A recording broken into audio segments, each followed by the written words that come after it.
ప్రియులారా, బాగున్నారా? దేవుని వాక్యమును క్రమంగా చదువుతున్నారా? ప్రార్థించుచున్నారా? నేటి ధ్యాన వాక్యము హెబ్రీలకు రాసినటువంటి పత్రిక 10వ అధ్యాయము 38వ వచనం. నీతిమంతుడైన వాడు విశ్వాస మూలముగా జీవించును. నీతిమంతుడైనబడిన వాడు విశ్వాసము ద్వారా జీవించును అని ఇక్కడ దేవుడు తెలియచేస్తూ ఉన్నాడు.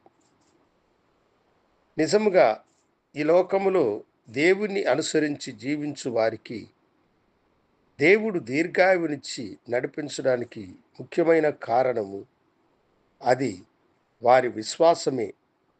వారి విశ్వాసమును బట్టి దేవుడు వారిని జీవింపచేయుచున్నాడు. లోకములో ఎన్నో వ్యాధులు ప్రబలిన వ్యాధులలో నుండి తన బిడ్డలను ఆయన వారి విశ్వాసమును బట్టి కాపాడును. మరణ పడకల నుండి దేవుడు వారి విశ్వాసమును బట్టి వారిని కాపాడును. సమస్తము చేయగలిగిన దేవునికి తన బిడ్డలను జీవింపచేయడము చాలా సులువైన కార్యం. రక్తస్రావ రోగము కలిగిన స్త్రీని ప్రభు స్వస్థపరిచినప్పుడు ఆమెతో కూడా ప్రభు చెప్పిన మాటను మనం గమనించినప్పుడు, కుమారి, నీ విశ్వాసము నిన్ను స్వస్థపరిచినది, సమాధానము కలిగిన దానవై వెళ్ళుము.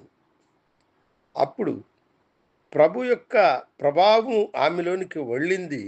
కానీ అది వెళ్ళడానికి ప్రాముఖ్యమైన కారణము ఆమె విశ్వాసమే. ఆమె అనుకున్నది, నేను ఆయన వస్త్రపు చెంగును మాత్రము ముట్టుకుంటే చాలు, నేను స్వస్థత నొందుతాను అని. ఆమెలో ఉన్న విశ్వాసము ఆయనలో ఉన్నటువంటి సర్వశక్తిని బయటకు తీసి తన రోగమును పోగొట్టుకున్నది. విశ్వాసి అయిన వాడు తన విశ్వాసము ద్వారానే గలుగుతాడు. దానిని మనము గ్రహించాలి.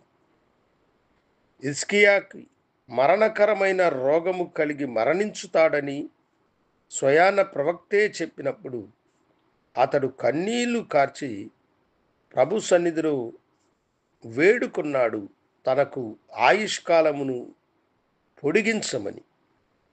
దేవుడు అతని కన్నీటిని చూసి అతని ప్రార్థనను అంగీకరించి అతని విశ్వాసమును బట్టి అతనికి ఆయుష్కాలమును దేవుడు అనుగ్రహించినాడు. అవును దేవుని బిడ్డ, ఏ వ్యాధితో నువ్వు బాధపడుతున్నావు? వైద్యులు నిన్ను విడిచిపెట్టారా? ఇక లాభం లేదు, నువ్వు మరణించుతావు. ఇది సామాన్యమైన వ్యాధి కాదు, నీలో నుండి పోదని ఎవరైనా చెబుతున్నారా? గొప్ప దేవుడు నీకు తోడుగా ఉండి నిన్ను నడిపించువాడు. నీ ఆత్మతో దేవుడు తన ఆత్మతో నిన్ను నడిపించువాడు. నీ ఆత్మను ఆయన జీవింప చేయగలిగిన వాడు. అవును, విశ్వాసం ద్వారా నువ్వు బ్రతుకుతావు. ఇప్పుడే విశ్వాస ప్రకటన చేయుము. నాలోనున్న బలహీనతలను యేసు నామమున లయపరచమని అడుగు.